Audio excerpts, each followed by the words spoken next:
Muy buenas noches, bienvenidas, bienvenidos, bienvenides y todo lo que hay en medio a Digo. Arrancamos segunda temporada de este ciclo de actividades online sobre diversidades y disidencias afectivo-sexuales y de género de la Oficina Producciones Culturales. Arrancamos ya la primera temporada en septiembre de 2020. Tuvimos decenas de invitadas, invitades maravilloses y tuvimos también el pasado noviembre del año pasado el primer evento presencial de Digo llamado Digo Fest, allí en Almería, como no podía ser de otra forma, con Paco Tomás, Ian de la Rosa, Gracia Trujillo y servidora. Yo soy Rubén Frías y no soy un hombre. Hagamos un poquito de historia.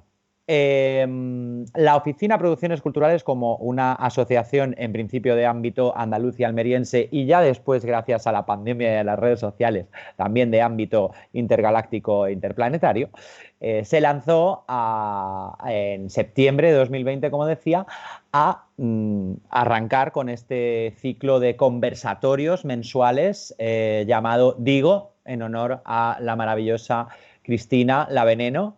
Y porque nos gusta decir, nos gusta muchísimo cascar, nos gusta mucho hablar, y a partir de ahí se fue generando una dinámica de un conversatorio o entrevista mensual y hemos llegado hasta aquí. Tuvo su primera temporada que culminó con el Digo Fest el año pasado. Nos hemos dado un buen tiempo de descanso para coger fuerzas y estamos ya arrancando esta noche la segunda temporada, 20 de noviembre de 2022. Me parece maravillosa la casualidad de que sea un 20N, aniversario de la muerte de Francisco Franco, José Antonio Primo de Rivera y también de Buenaventura Durruti. Hay que llorar a los caídos en el caso de Durruti y alegrarnos porque ya no estén personas que no deben estar en este planeta, aunque sus ideologías sí que permanezcan y estén cada día más fuertes. Alerta antifascista. En esta ocasión hemos abierto y arrancado, queremos abrir y arrancar como estamos haciendo ahora mismo nuestra segunda temporada, volviendo un poco a los orígenes del Digo. Así que aprovechando que ha sacado libro, que sigue cosechando éxitos con su programa en Radio Nacional de España, en Radio 5, y que es, digamos, como una especie de nuestro padrino, del ciclo, del Digo, este ciclo de disidencias y diversidades de género afectivos sexuales de la Oficina Producciones Culturales. Volvemos de nuevo a abrir temporada con nuestro queridísimo, un momentito, que le voy a llamar.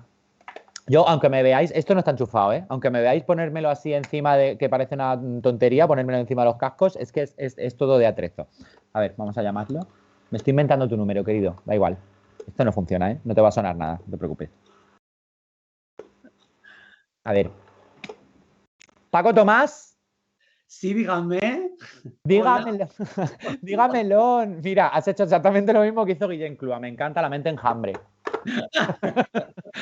Qué bonito es la mente enjambre. Bueno, Paco, ese fondo maravilloso de tu casita nueva, ¿qué tal? Sí, muy bien. Aquí con un Rubén y Michi, la mujer Oh, barbuda. qué maravilla, qué estupendo ese fondo. Pues nada, ¿cómo estás? Encantadísimes de encontrarnos contigo. Os quiero recordar también al resto, antes de que continúe hablando Paco, que como bien veis aquí abajo, por aquí abajo tenéis el chat. Bueno, vosotros lo tendréis por al lado. No lo sé, vuestra interfaz, ¿cómo es? Yo os leo por aquí abajo. Podéis preguntarnos cosas. Como decíamos antes en la intro en audio, mandarnos piropos, que eso es, como decía Paco, aloe vera para el corazoncito latino. ¿Verdad que sí? Paco, ¿cómo estás? Muy buenas noches. A la Muy hora del buenas Batuki. noches, Rubén. Muy buenas noches, oficina. Muy buenas noches, Carlos, que no se le ve, pero está por ahí. Muy buenas noches a todas las personas que se hayan unido aquí a este canal de Twitch. Pues estoy muy bien. Estoy muy bien. Me encanta que ya por abajo están. Se ve que hay gente que estaba acostumbrada a que empezásemos tarde y ya está, por ejemplo, Ana de Oteres diciendo abajo, ¡qué puntualidad! Maricón, que por poco me lo pierdo. A mí la puntualidad me pone súper nervioso. Porque Sobre yo siempre todo, suelo llegar un poco tarde a las cosas. incluso a la vida. He llegado tarde a la vida, o sea, para empezar, empezando por ahí, ¿no? Eh, siempre siento que los grandes momentos de mi vida he llegado incluso tarde, yo mismo, a esos momentos, fíjate. Entonces yo la puntualidad me pone muy nervioso, fíjate, no sé por Sí, qué. sobre todo como la exigencia de puntualidad o casi incluso cuando no te la exigen, pero sabes que, que se te está exigiendo sin decirlo, ¿no? Es como, no, no pasa nada si llegas tarde, pero tú llega tarde, que verás tú. Las caras, Juan, las caras. Yo comprendo que es una falta de educación, una falta de respeto, yo lo entiendo perfectamente, pero suelo llegar tarde, es un problema que tengo. Mal, mal, Mal, mal. caquita. Lo que decías esto de llegar tarde como a la vida y a los momentos de la vida en los que se supone que tienes que estar, ¿no? O sea, como que nos han vendido o se nos ha comunicado de alguna manera que hay que estar en el sitio correcto, en el momento correcto, que es así como te pasan las cosas buenas. Que eso es un poco como esotérico, ¿no? Un poco brujería, ya no hay remedio para el alma mía, que cantarían Sol de Sol en su momento. Ya también hablaremos de Eurovisión luego. Vamos ahí, claro, cómo no. Ahora ya que se acaba Son de Sol a colación. Pero a mí esto me trae un poco como un término que utilizan mucho los centennials ahora, que es FOMO, ¿no? El fear of missing out, que es como el miedo de estar perdiéndose cosas. Tiene como un poco que ver con eso. No estuve en este momento, llegué como tarde a este momento, leí yo que llegué tarde a este momento. En el que todo el mundo estaba haciendo esto y yo no me enteré y cuando llegué ya lo habían hecho y es como que me perdió algo. Es que yo creo que todo eso son tentáculos del mismo monstruo, que en el fondo es el capitalismo. Esa necesidad de que pensemos que nos estamos perdiendo algo para que sigamos moviendo la maquinaria Claro. constantemente. O sea, la maquinaria no se puede parar. Incluso yo te diría que hemos perdido un momento histórico porque logramos parar la maquinaria. Es verdad que no era porque nosotros lo decidiésemos, sino porque apareció un virus. Fue como de repente por algo muy catastrófico, muy apocalíptico y muy triste, que Claro, se llevó ¿sabes? muchos millones de vidas por medio. Tampoco es cuestión de parar la maquinaria porque matemos a o muera la mitad de la población. No es esa la idea, ¿no? La idea es que nosotros seamos capaces de no parar la maquinaria, pero sí de crecer de alguna Hmm. manera, ¿no? Pero ese es otro tema.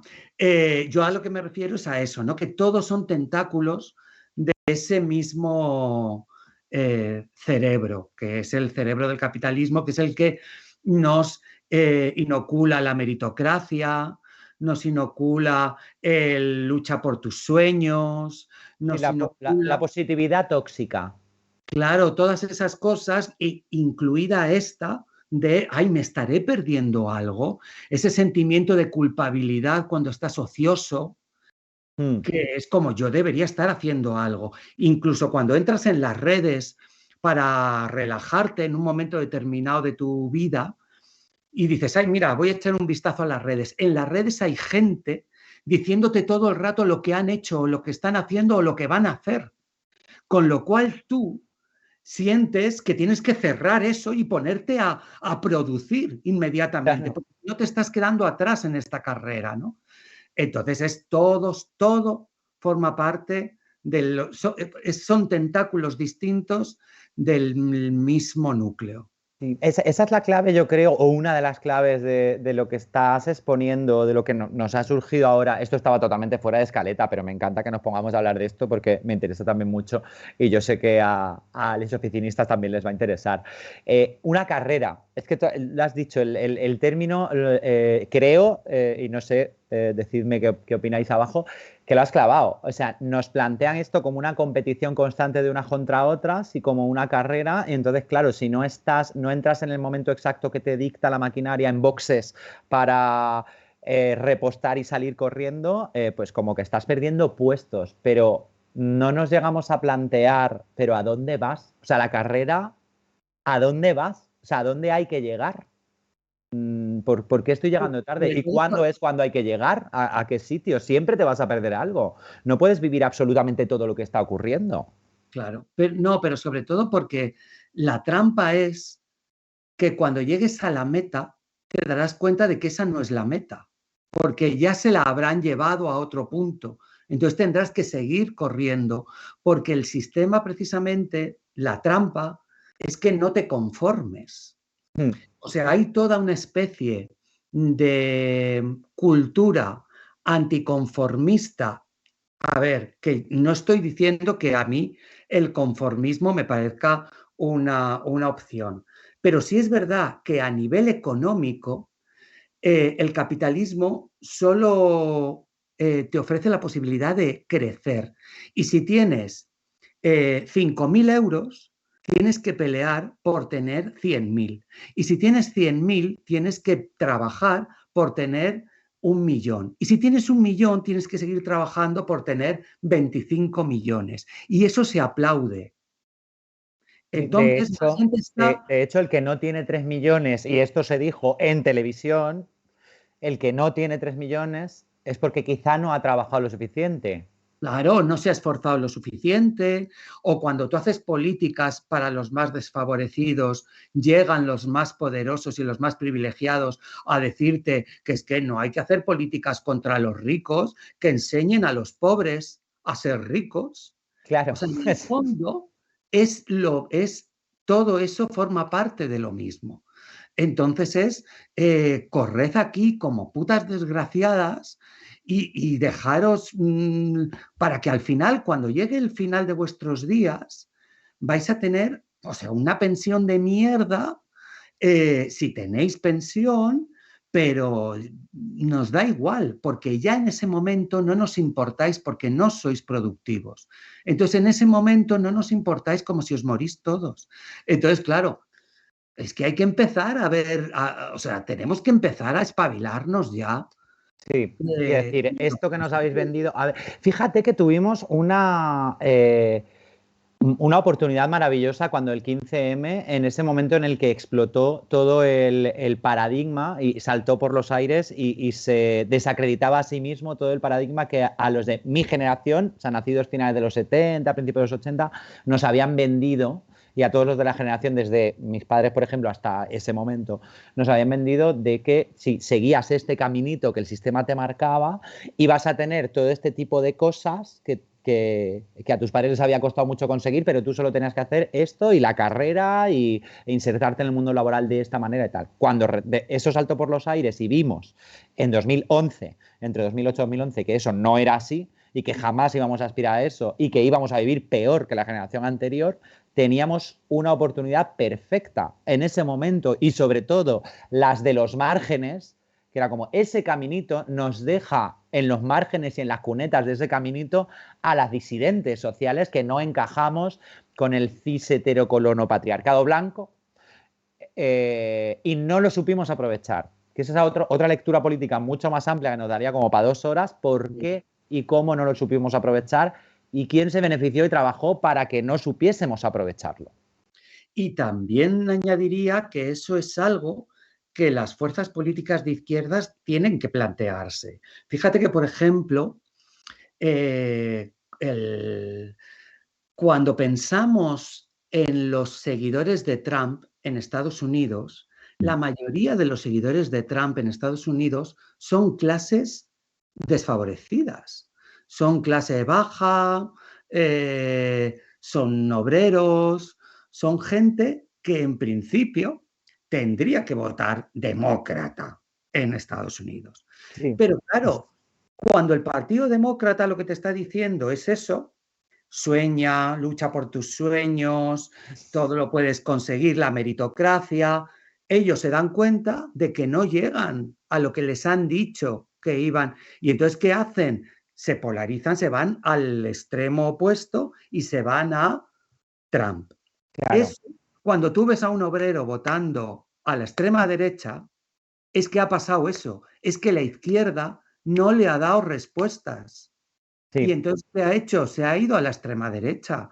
Entonces, las fuerzas de izquierda tienen que empezar a hacer políticas de izquierdas, aunque eso joda a los ricos, joda a los banqueros, joda a las empresas energéticas, joda a los del IBEX. Bueno, pero es que ¿quiénes somos más? Claro, y quiénes son, y hay que saber detectar al enemigo. O sea, ellos ya están haciendo política, aunque no sean políticos, pero están implantando políticas a partir de su poder económico contra ti. Entonces, Claro, a ver, maricón, contraataca un poco. Organízate y lucha, ¿no? Que es lo que se dice siempre. claro. El caso es que, mira, ahora que lo has dicho, lo de esta gente de clase obrera y de sectores humildes de la sociedad que acaban capitalizados, o su voto y sus opiniones acaban capitalizados por la extrema derecha, hablaba un poco de esto muy superficialmente Avelino Piedad, que es un actor que en redes sociales se le conoce más como Mr. Aveline. Mm. Dentro de sus vídeos entre de humor y cabreo, tuvo uno hablando de lo del el colegio mayor Elías Aúja. Uh, Claro. Y dijo, a ver, estos chavales que no son en absoluto clase baja para nada, ni son obreros, ni nada de esto, que también hablaremos, y además un poco del tema por el que queríamos ir tirando hoy, me viene súper bien para hilarlo por ahí. Las dinámicas que ocurren en los colegios mayores con la temática principal del libro, que ahora hablaremos de tu libro, que es maravilloso. Pero sí que él hablaba, se puede conectar con esto de la capitalización de la extrema derecha. El que no entiende nada, o sea, el que ha intentado seguir el caminito, ha intentado seguirle la chispa al discurso de la izquierda y no le ha funcionado y no entiende nada y no entiende el lenguaje con el que les estamos hablando y comprueba en sus propias carnes que seguir el caminito que la socialdemocracia o el centroizquierda le está vendiendo con el Mr. Wonderful y la positividad tóxica no llega a ningún sitio, no entienden nada y dicen, entonces los míos quiénes son, pues estos no, estos no. Llegan los de verde y te dicen 4 tonterías efectistas, que si los inmigrantes te van a quitar no sé cuánto, que si las feministas se están pasando, que si los gays ahora están mejor que nunca y qué coño es lo que quieren ahora, que si...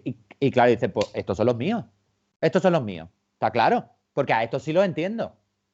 claro, sí, Se, sí. han, se ha encargado también el propio sistema, por otra parte, en otro frente, de idiotizar a la clase obrera, a gran parte de la clase obrera, mediante otras muchísimas estrategias educacionales, culturales, televisión, etcétera, para que caigan en esa trampa. Está todo sistematizado. ¿O estoy siendo un conspiranoico? No, yo creo que no. Te O sea, pregunto, no sé, ya que estamos aquí no, charlando. no, yo es que lo veo clarísimo. O sea, creo que está todo muy claro y que, a ver, la extrema derecha, la derecha, ha habido un corrimiento de tierras Mm, hacia la derecha. mm. Entonces, incluso el PSOE es casi centro derecha. Entonces, o sea, hay que intentar moverlo hacia la izquierda, porque si no, ellos, vamos, no hay ningún país del mundo gobernado por conservadores que haya crecido en derechos humanos, que haya crecido en derechos civiles, que haya hecho la vida más amable a los más desfavorecidos. No hay ningún país conservador que haya luchado por la igualdad. Solo hay países conservadores ricos. Y ricos A significa, costa de... claro, eso es, ricos las finanzas de macronúmeros del país y por supuesto el 1% que se beneficia de ello. El país es rico, el 99% de su población No, no. eso es como cuando te hablan de lo importante que es el sector turístico y los defensores de la turistificación. Claro, tú llegas a Barcelona y en Barcelona, hasta que prohibieron, creo que fue Ada Colau, que prohibió que se hicieran más, que se abrieran más hoteles, Mm. en principio en Barcelona todo se convertía en hoteles. Todo, luego ya llegaron quienes empezaron a comprar edificios y pisos para hacer alquiler turístico y también tener el control de un montón de grandes tenedores de casas y de pisos, pero todo pensado para el turista. Y entonces ellos, cuando les intentas limitar eso, dicen, es que esto es crecimiento para la ciudad, esto es trabajo para la gente. No, esto es riqueza para el dueño hotelero, para el dueño de esto. La Kelly está esclavizada haciendo no sé cuántas habitaciones a una velocidad infrahumana y a 6 euros la hora. Y cobrando una mierda, porque si tú me dices, es que todo esto que estoy ganando como hotelero, tengo a mis trabajadores en palmitas que están cobrando fenomenal, que además no los tengo explotados. Bueno, pues oye, pues el sistema funciona. Lo que viene siendo redistribución de la riqueza. Más esa igualdad, o sea, romper esa igualdad, pues el sistema te funciona a ti. Nos estaba hablando también precisamente una espectadora de, bueno, que el turismo no da riqueza, solamente enriquece a quienes lo manejan, no con esas palabras exactamente, pero te estoy parafraseando, querida. Pero bueno, esta va en esa línea. Y también justo antes nos estaban hablando de el gran país valedor del turismo, Estados Unidos, más que nada como corazón del imperio capitalista que terminó ganando la Guerra Fría, allá hace ya 40 y tantos años, que ha tenido, que no es casual quizá, que después del atentado del Pulse en Orlando, esta misma semana ha tenido otro atentado hoy mismo con 5 muertos que ya se encargará el capital de comentar en los medios de comunicación suyos, desde donde suministran la información, desinformación que ellos quieren, de sacar cualquier mierda justificatoria para negar que ha sido un atentado LGTB-fóbico. Como siempre, ya estamos agotados ya con eso. A mí es que ya es... me lleva a un lugar al que no quiero ir. Es la bulia, ¿no? No, me lleva a un lugar de lucha armada, cariño. Pues si tú no quieres ir, dime por dónde se va, que ya voy yo. Me lleva a un lugar al que yo no quiero ir, pero es tan cruel ya la manera que tienen de invisibilizarnos, criminalizarnos, estigmatizarnos. Y encima, que cuando nos quejamos es como que no tenemos derecho a quejarnos. No tenemos derecho porque sales a la calle y no te pegamos una paliza. Y vaya, como no te pegamos una paliza, ¿de qué te quejas? Hostia, de verdad, ay, pues muchas gracias. ya, que estáis ya tocando, ya nos estáis, son ya muchos siglos de tocarnos las narices. Hablemos de los momentos en los que nos han tocado las narices desde bien pequeñitos. Hablábamos así un poco de roce, de pasadita, a colación del vídeo de Mr. Aveline, de Abelino Piedad, de lo del Elías Aúja, el Colegio Mayor, las dinámicas del Colegio Mayor, pero eso son gente, bueno, que luego van a ser los tenedores de la élite, pero en cualquier centro educativo público o privado de clase trabajadora, con la mayoría de sus estudiantes de clase trabajadora, se dan también unas situaciones en las que se reproducen estas dinámicas en las que cuando alguien se sale del caminito que el cis heterocolono patriarcado blanco te está marcando, te está amablemente señalando, pero en realidad lo que está haciendo es, si como te salgas de ahí, ahora te lo estoy diciendo amablemente. Si eres disidente del caminito que te estoy marcando o se te ve diferente de alguna manera, vamos a por ti. Pero no vamos a por ti desde los hombres grises de Momo o los agentes de la orden y autoridad de 1984 de George Orwell, sino que es mucho más fácil. Ya entreno yo a los cachorros de tus vecinos para que te aplasten. Y a colación de ello surgen muchísimos textos y muchísimas obras y artísticas, etcétera. Pero hoy, mira, no me está dejando la luz que se vea bien, pero aquí tenemos, mira, se ve como... Lo veis bien, ¿no? Coto privado de infancia de Paco Tomás. Quería hablar así ya sin paliativos y entrando directamente ya en el tema del acoso. Podríamos empezar hablando y vamos a empezar hablando del acoso escolar, como decía hace apenas 2 minutos, qué ocurre en los centros educativos y por qué esto no son cosas de niños y casos aislados. ¿De dónde nace esa necesidad que tienes de contar esta historia, que ya un poco más adelante veremos hasta dónde y dónde está la frontera difusa entre tu historia y la historia de Tomás, que es el protagonista, donde se cruzan, donde son la misma, donde divergen y la propia técnica narrativa te lleva a contar o narrar otras ficciones que no son la tuya, pero que la tuya nutre mucho la historia que se cuenta aquí en Coto Privado de Infancia de la editorial Planeta. ¿De dónde te nace a ti de repente, después de tus otros 2 libros, la necesidad de sacar Coto Privado de Infancia y atacar este tema tan importante como es, desde una perspectiva personal y desde la vivencia personal, el acoso primero en el colegio, pero luego quiero ir hacia otros tipos de acosos que derivan de ahí a lo largo de la vida de una persona?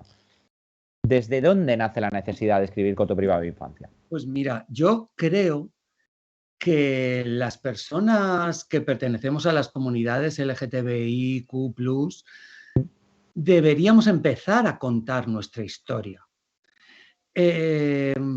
Primero porque realmente nunca la hemos contado. Casi siempre nos han contado otros y nos han contado mal.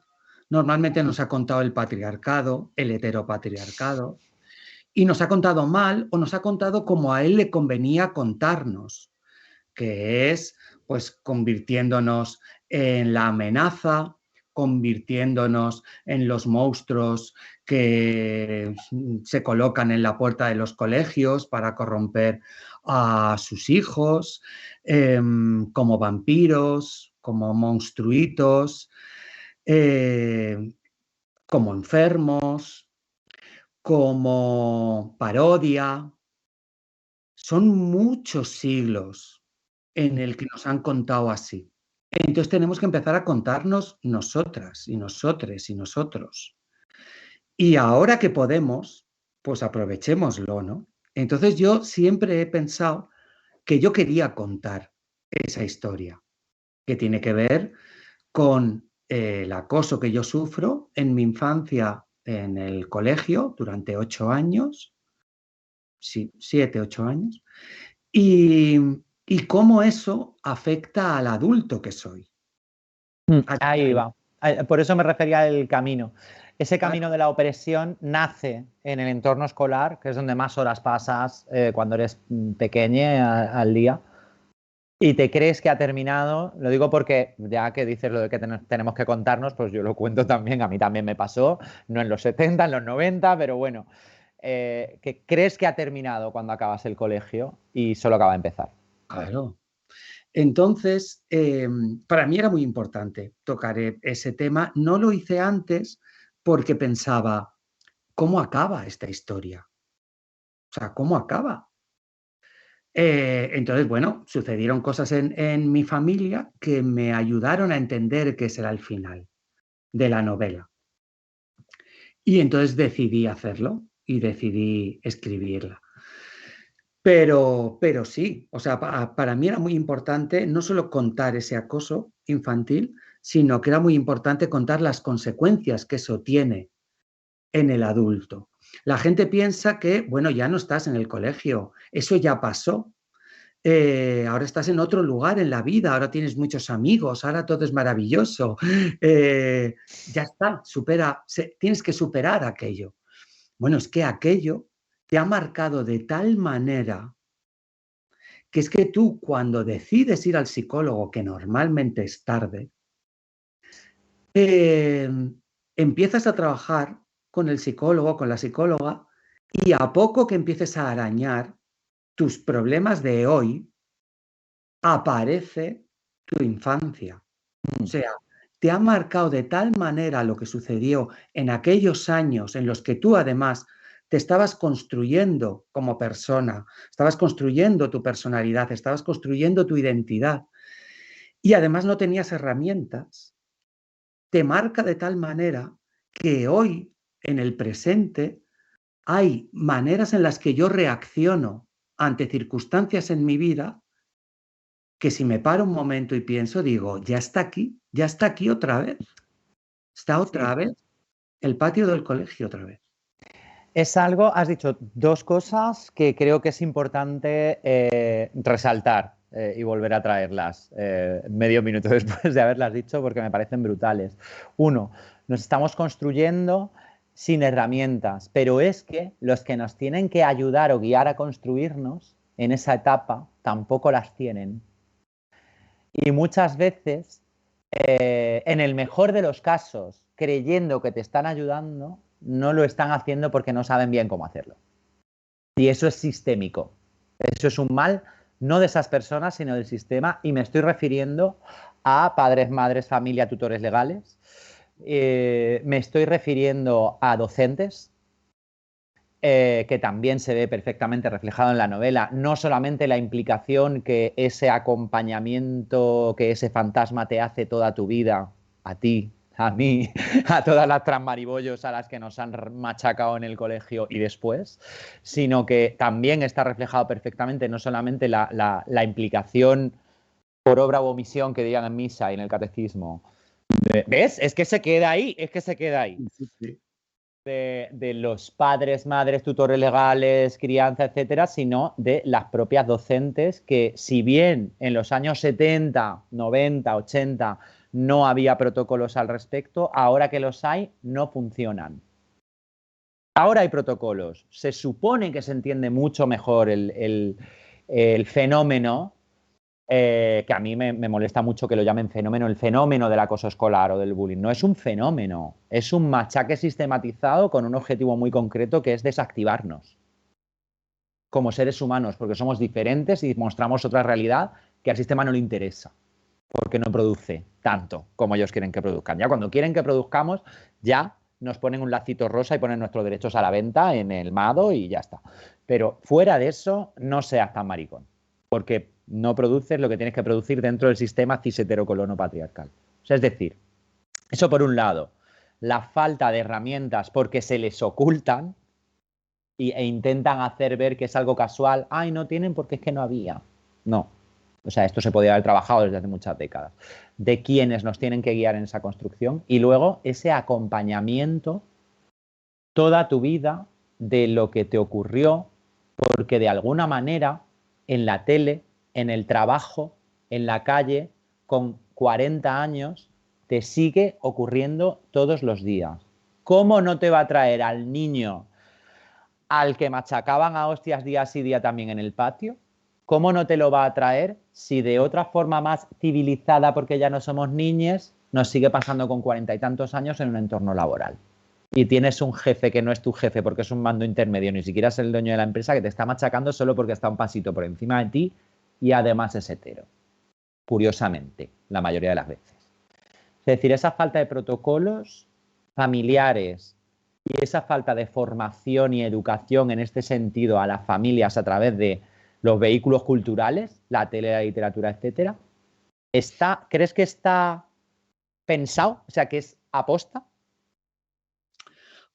Hombre, es que no es que sea aposta, es que lo más tremendo de todo esto es que es natural, para ellos es absolutamente natural. O sea, el patriarcado existe desde Atapuerca. O sea, el señor que salía a cazar mamuts ya pensaba que él, por su fuerza física, ya era superior. Entonces, ya a partir de ahí empieza a construirse todo un sistema que lleva aquí milenios, que consiste en que tú, si eres un señor, ya naces con un privilegio y ya naces con un estatus social. Y luego si eres blanco, si eres hetero, todo eso te ayuda todavía más. Pero es que es así. Entonces eso fluye de una manera tan natural que, claro, la tele que hacen, los libros que escriben, las políticas que hacen, el urbanismo que construyen, todo es a imagen y semejanza del patriarcado, todo.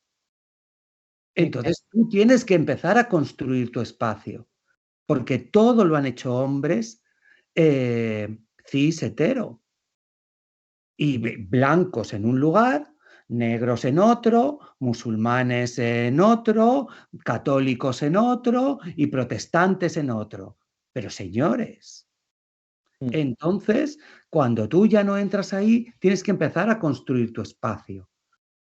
Y normalmente nos hemos construido en los márgenes y en el extrarradio y en locales donde podíamos socializar. Pues en unos, el otro día lo hablaba con Gustavo Pecoraro, que le estuve entrevistando en Wisteria, el activista argentino.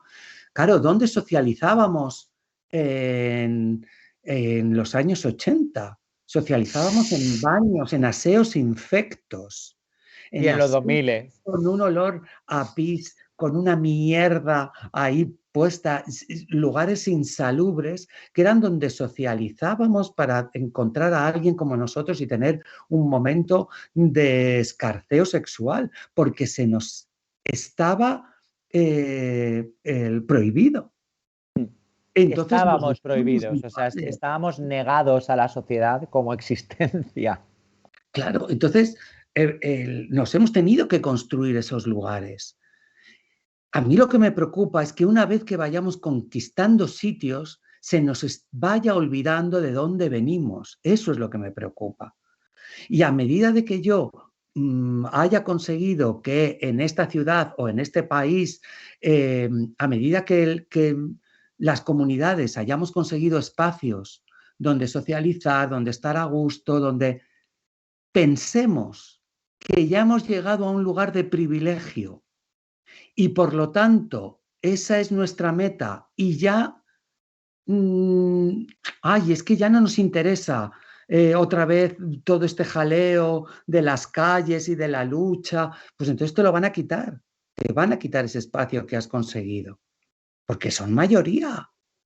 Además es que ya lo hemos vivido, o sea, que lo hemos vivido hace muy poco tiempo, cuando se consiguió el matrimonio igualitario en 2005, que las calles se vaciaron prácticamente de lucha transmaribollera, ya las manifestaciones transmaricabollo ya no eran masivas, éramos 4 punkis de colectivos muy pequeñitos, transitivos, transfeministas. Y efectivamente esos espacios, no esa ley en concreto, pero sí que todo lo que trajo, toda la visibilidad y espacios de comunicación y bueno, y de visibilidad al fin y al cabo, que es la que nos da la libertad de poder mostrarnos, sí que ha retrocedido. Y ese poder andar por la calle sin estar todo el rato, que nunca se ha ido, pero es que hoy en día está más oculto que nunca, de poder andar sin, o sea, vas de la mano de un chico siendo un chico, o de la mano de una chica siendo una chica por la calle, y cuando te cruzas en una calle pequeña con 2 tíos te sueltas por si acaso. Sí. Eso, en 2005, estoy seguro, no estoy seguro, es que lo he vivido en mis propias carnes, con doble N, que pasaba menos en 2005-2006 de lo que pasa ahora.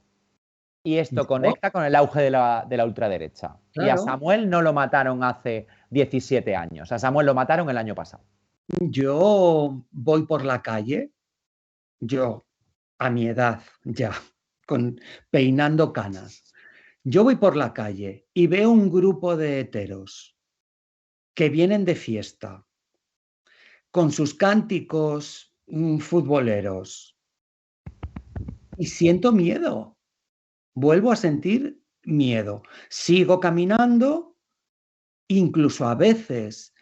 Claro, porque yo además pertenezco a una generación que lo primero que nos enseñaron fue a reprimirnos, que eso llevó a una homofobia interiorizada y eso llevó a muchos más problemas psicológicos que posiblemente una generación ahora más actual, pues que puede vivir su identidad a lo mejor más libremente desde más joven, ¿no?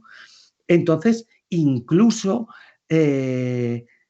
intentas caminar de una manera que no caminas Intentas caminar como si hubieras dejado un caballo, como si abrieses los brazos, como para intentar transmitirles que no eres una amenaza, ¿no? Que a veces es como, pero ¿qué estoy Si haciendo? la amenaza son ellos. Si la amenaza son ellos. O sea, la amenaza son ellos, ¿no?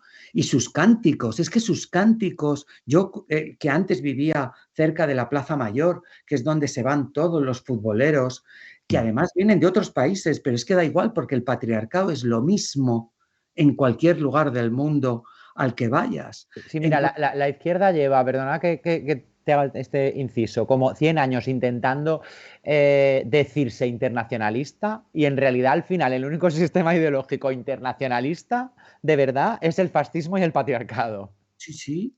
Entonces, yo los escucho a esos hinchas con sus cánticos que son como de guerreros, que son como, vamos a demostrar la virilidad con eso, que es que lo hacen para amenazarte.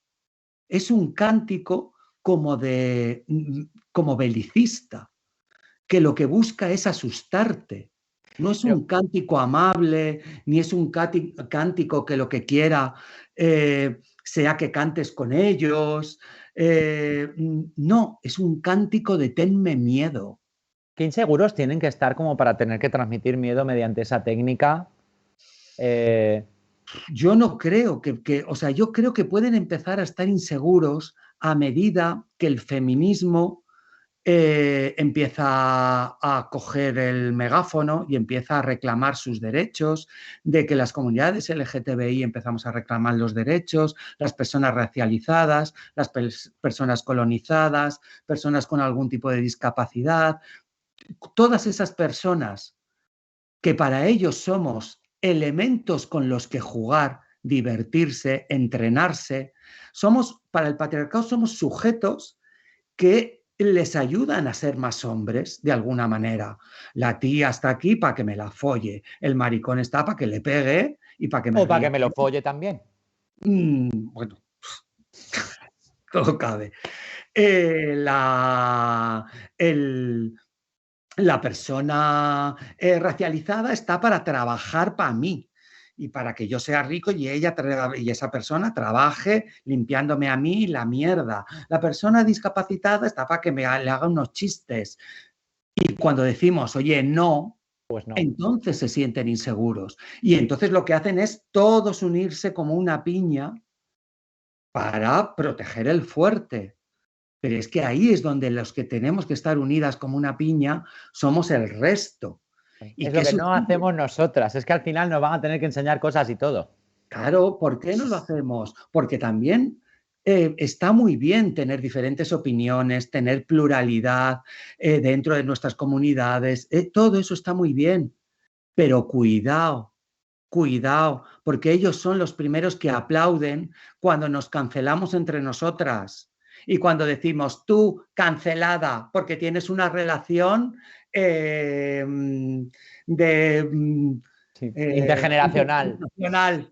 Claro, entonces tú eres mayor y como tú eres mayor, estás ejerciendo una dinámica de poder contra esta persona joven. Oye, ¿de verdad, maricones? ¿De verdad? Sí, sí. Entonces, claro, A mí, esto lo dijo una persona a la que yo admiro y me gustaría y pelearé mucho por tenerla aquí en el Digo, que lo dijo en sus redes sociales, se hizo un vídeo sobre eso, etcétera. Bueno, que es Samantha Hudson y que me encantaría tenerla aquí. Y no pude más que discrepar con ella a ese respecto.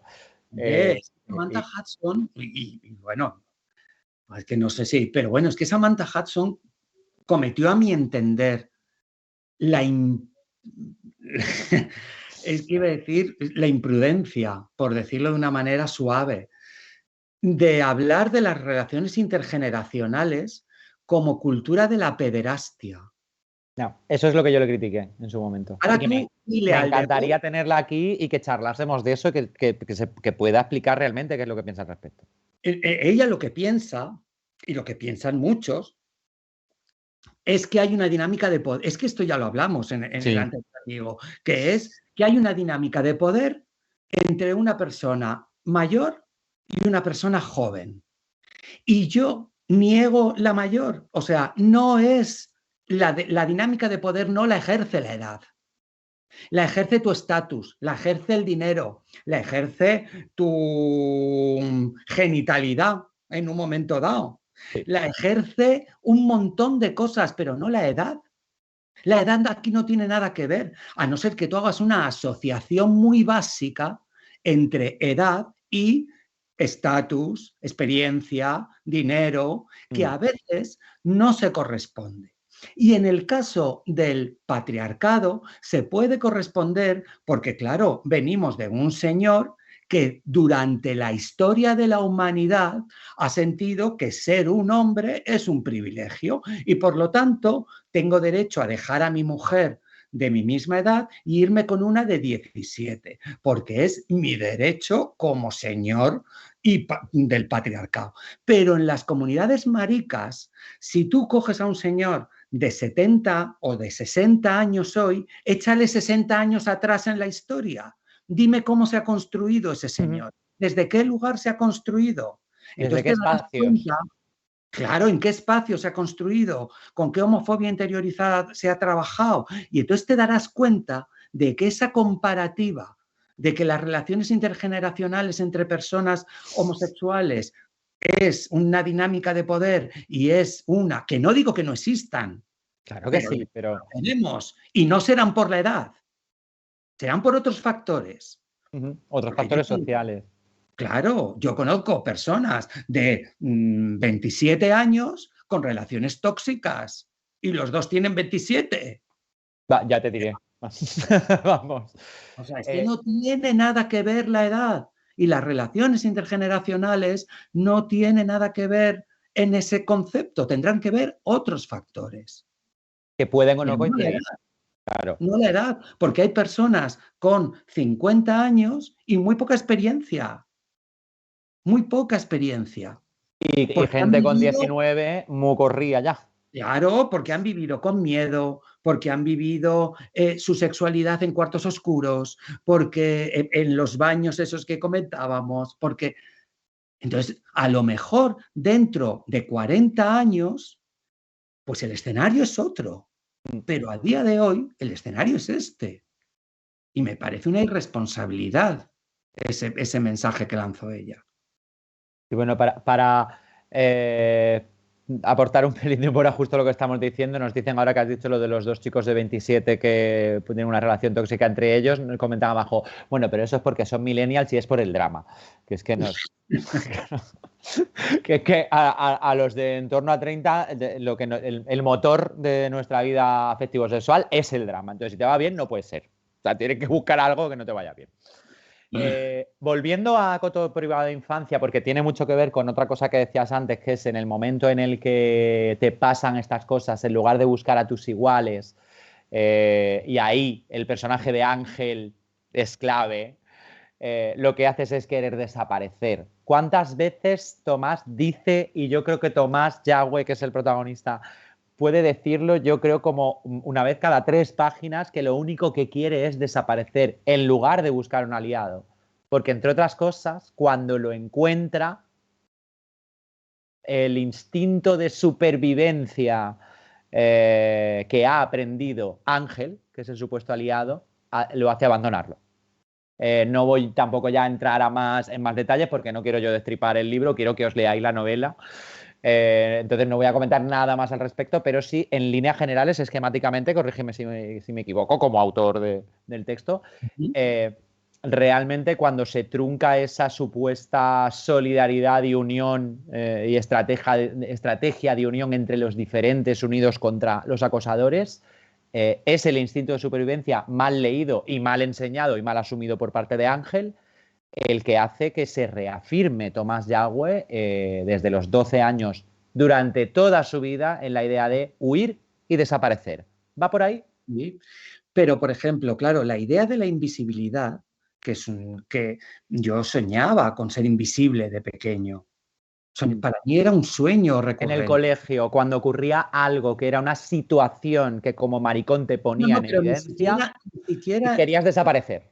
Pero ni siquiera ahí. O sea, yo quería llegar al colegio y ser invisible, o sea, que no me vieran, no, o sea, desaparecer.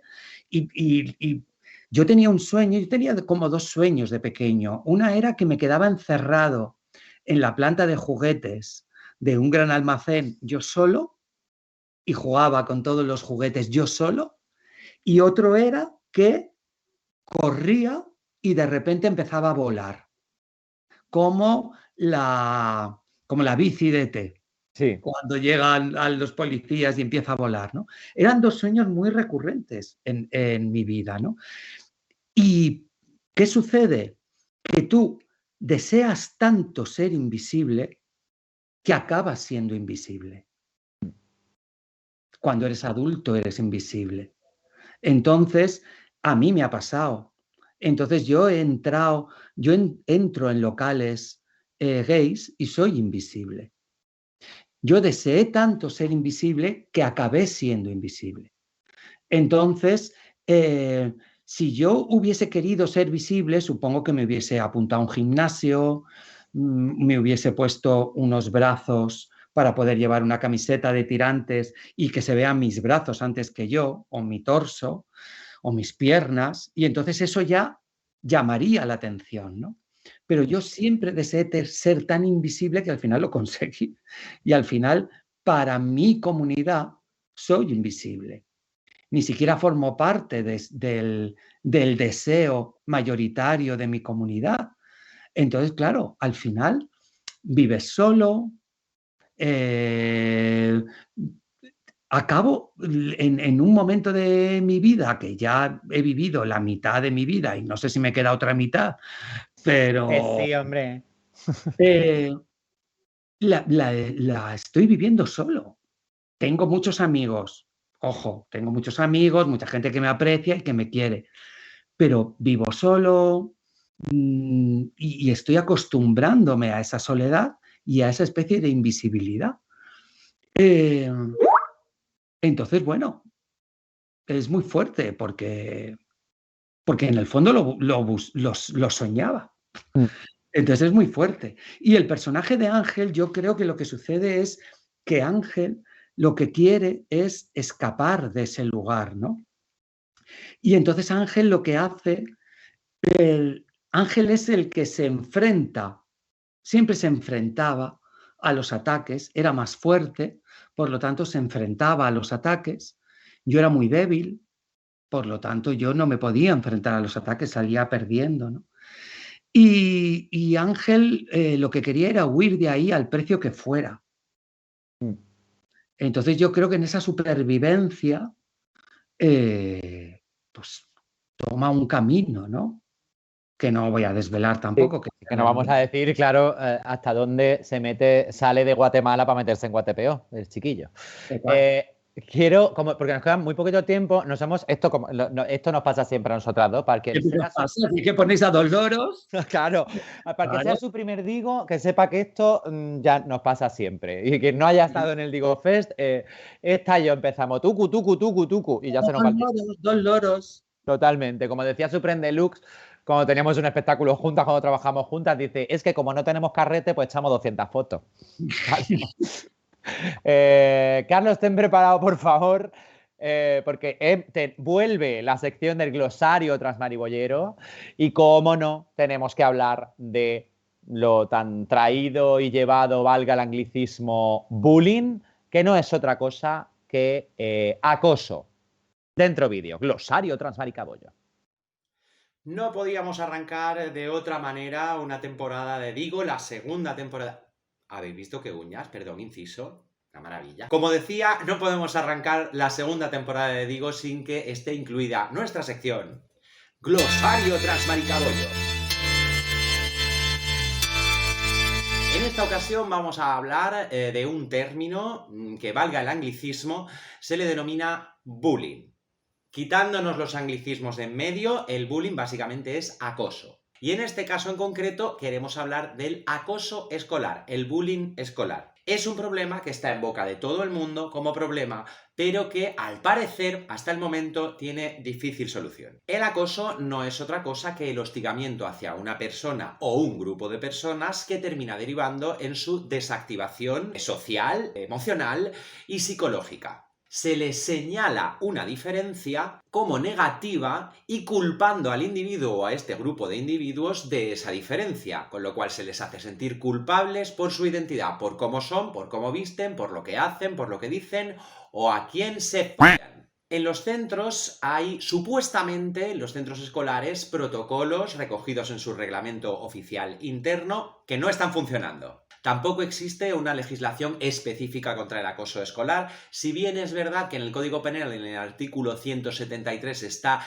recogido el acoso como delito tipificado, y en concreto el acoso infantil a menores de 16 años, no existe una legislación específica contra el acoso escolar. Sí existe una mención en los planes de convivencia a nivel estatal y hay un capítulo recogido en la actual Ley Orgánica de Educación, la Ley CELA.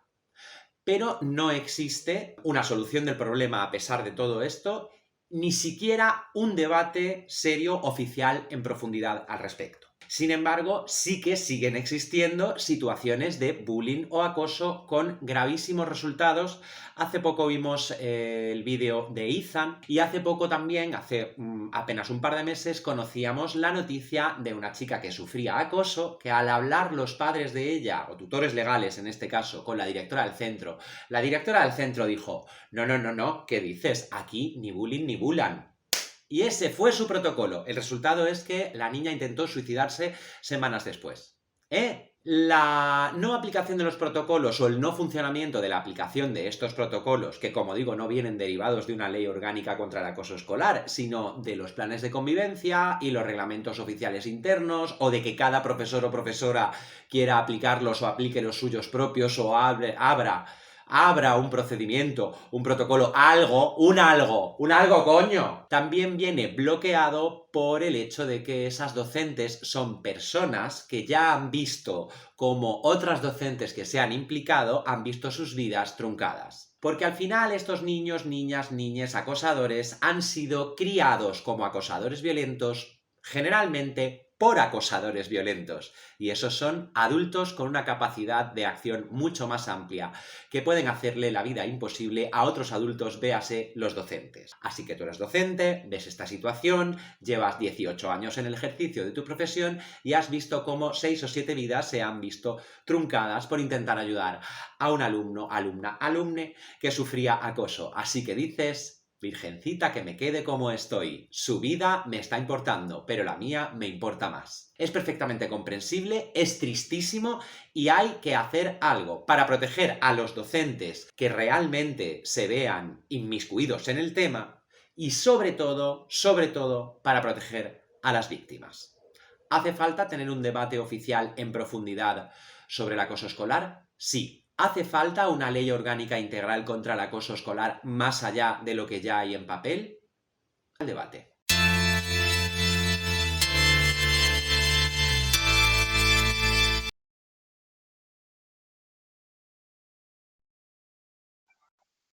Ahí teníamos el glosario Transmaricabollo que vuelve como sección y que vamos a estrenar sección el mes que viene, en el segundo episodio del Digo de segunda temporada. No sabemos bien cómo le vamos a llamar, pero es una especie de ¿Qué pasó con? No le vamos a llamar ¿Qué pasó con? Porque ahí ya había un programa en Canal Sur presentado por Consuelo Berlanga en los 90 y no vamos a quitarle nosotros el sustrato histórico-cultural al ¿Qué pasó con? De Consuelo Berlanga. Pero un poco la idea va a ser esa. Vuelve para quedarse el glosario Transmaricabollo, que que os encanta, y además añadimos a partir del mes que viene la sección de ¿qué ha ocurrido con invitades anteriores del Digo, ¿no? ¿Qué están haciendo ahora mismo? ¿Qué ha pasado con ellos y tal? Ya nos tenemos que ir, pero no obstante no quiero abandonar Coto Privado de Infancia porque me llama la atención una cosa de la estructura. ¿Qué leche le pega a la cámara ahora mismo? El cuadro a tomar por saco. Que es la estructura circular. Es decir, esta historia de Tomás Yagüe empieza con un viaje y comienza físicamente en un aeropuerto. Y semanas después acaba el epílogo en el mismo aeropuerto, pero, y esta es la pregunta, ¿es el mismo viaje de vuelta o emprende otro viaje diferente?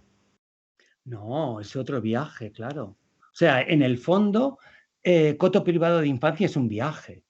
Por eso lo empiezas en un aeropuerto. Esta era la gran pregunta acaba desde en que un yo lo aeropuerto. empecé. Claro, cuando yo lo empecé a leer dije, la primera pregunta que le voy a hacer, porque yo ya cuando me compré el libro de la Feria del Libro dije, le voy a entrevistar otra vez por el libro. Y cuando me leí el primer capítulo dije, le voy a preguntar por el viaje. O sea, es decir, el viaje más allá de que empiece en un aeropuerto, el viaje que hace Tomás. Es un viaje el que hace y acaba en un aeropuerto. Y yo creo que luego con una persona que se ha leído la novela y me lo comentaba, que prácticamente todos los personajes de la novela hacen un viaje. Para mí, quienes hacen el mayor viaje es Tomás y su madre. La madre hace un viajazo. Pero los dos, pero es verdad que muchos personajes hacen un viaje. ¿Hacia dónde va? No lo sabe. O sea, él sabe físicamente a dónde regresa Tomás, pero él sabe que regresa a un lugar que tampoco es el paraíso. O sea, que él va a tener que seguir trabajando y va a tener que seguir viajando de alguna manera, ¿no? Para sanar todo eso, ¿no? Sí, a mí de repente cuando lo vi que volvía, que su inicio de viaje en realidad era una vuelta a sus orígenes, se me vino a la cabeza Ulises Ítaca. Pero luego, conforme iba avanzando la novela, digo, no, porque Ulises en el mito homérico ya, o sea, Odiseo, una vez que vuelve a Ítaca, recupera a Penélope y a Telémaco, ya se queda ahí. Tomás no. Tomás vuelve a casa sabiendo que se va a ir. Y como tú bien dices, se va físicamente al mismo lugar, pero intelectual, cultural, espiritualmente, si se quiere, sobre todo emocionalmente, va a volver a otra Barcelona que no es de la que ha venido para pasar las Navidades de 2000. Porque no él sé además, cuánto. esos días que pasa en Madrid, en Navidad, con su familia, son un viaje también. Para todos. Entonces, viaja Tomás, viaja su madre, viaja su hermana. sí, sí. Viaja Entonces, un poquito menos el hermano, un poquito menos, en pero ese viaja. viaje todos cambian. Es un viaje que los cambia, ¿no? Es el arco que los actores sabéis perfectamente, ¿no? El personaje empieza la función de una manera y acaba la función de otra. No puede el personaje estar igual cuando empieza la función que cuando acaba, ¿no? Le tiene que pasar algo, ¿no? Ese viaje sucede en esos 8 días. Y el Tomás que emprende un nuevo viaje al final de la novela es otro, que está en el mismo, está en un aeropuerto, pero no es el mismo personaje del principio. Sí, está haciendo Barajas, Madrid Adolfo Suárez vendo Pelcosa Razón aquí, ya no sé cómo se llama, el aeropuerto. Hasta el Prat, igual que hizo Prat Madrid Barajas, pero ni es el mismo Barajas, ni es el mismo Tomás, ni es el mismo Prat y Barcelona, que a dónde va a llegar. Claro. Pero es que tampoco deja al mismo Ángel que se encontró. No, ni a la misma madre, Ni a la misma madre en absoluto. ni al mismo Roberto, ni al... Es que me encantaría hablar de El Bar, la Drag King, Roberto, por favor.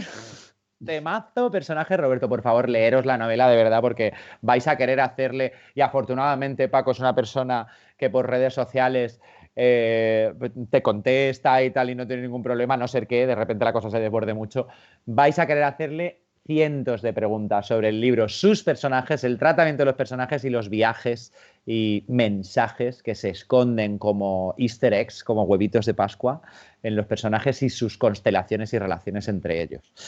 Bueno, si hacemos presentación en Almería cuando... Haremos en marzo. Pues entonces que se lo hayan leído ya porque así hablaremos mucho de los personajes. Pues a eso iba. Muchas gracias por introducírmelo. Esto suena súper mal, muchas gracias por introducírmelo, pero ya sabes lo que quiero decir. En marzo, el último fin de semana de marzo, del próximo marzo de 2023, estaremos en Almería con la segunda edición del Digo Fest, donde va a estar Paco Tomás, haremos presentación allí, firma de libros y presentación de coto privado de infancia, y tendremos también, nos estará acompañando Iranchu Varela, que también hará presentación y firma de su libro Yo no soy esa. También, muy en breve, la tendremos por aquí, por Digo, abriendo boca antes del Digo Fest. Y no se me vayan, porque ahora es la hora del batch cooking, ¿no? Es domingo, por la tarde, por la noche, hay que hacer el batch cooking, que hay que prepararse 5 o 6 tuppers para la semana. Pues mientras os ponéis la Radio 5, que esta noche hay Wisteria Lane, igual que lo hubo anoche, que tuvo Paco al grandísimo activista Gustavo Pecoraro, argentino semi-afincado por momentos en Madrid, cuando va pudiendo, él va y viene y por el camino se entretiene. Un besito, Gustavo, te vamos a tener aquí en el Digo, yo lo sé, y por cierto que hace muchísimo tiempo que no quedamos con Mónica y con Gracia para echar unas cervezas. Así que, Paco, cuando quedemos con Gustavo, te vienes con Mónica y con Gracia, con nosotras, estás invitado, unos vinos, una cena y un lo que surja luego. Por favor, sí. Claro que sí. Y nada, esta noche podéis ver la otra parte del Wisteria Lane de esta semana en Radio 5, que cubrirá los premios Pluma y Látigo, que han sido también esta semana. Como siempre, divertidísimo el vecindario hasta arriba, rebosando. Esto no se para nunca. Muchísimas gracias, Paco Tomás. Recordamos, en marzo tenemos el Digo Fest, segunda edición, y el mes que viene, domingo 18 de diciembre, segundo episodio de Digo. Muchísimas gracias. ¿Quieres decirnos algo para terminar, Paco? Nada, que muchísimas gracias a vosotros, a vosotras y a vosotres, y que nada, que salud y libertad. Salud, libertad y lucha, a que nos pese, porque nos hace falta. Y de verdad un canto a la ociosidad también de vez en cuando, que el mundo perfecto no es tengo que llegar aquí. O sea, si a mí me apetece quedarme con el coño hincado en el sofá comiéndome una tripa después, puede ser la noche ideal. Sí. Totalmente.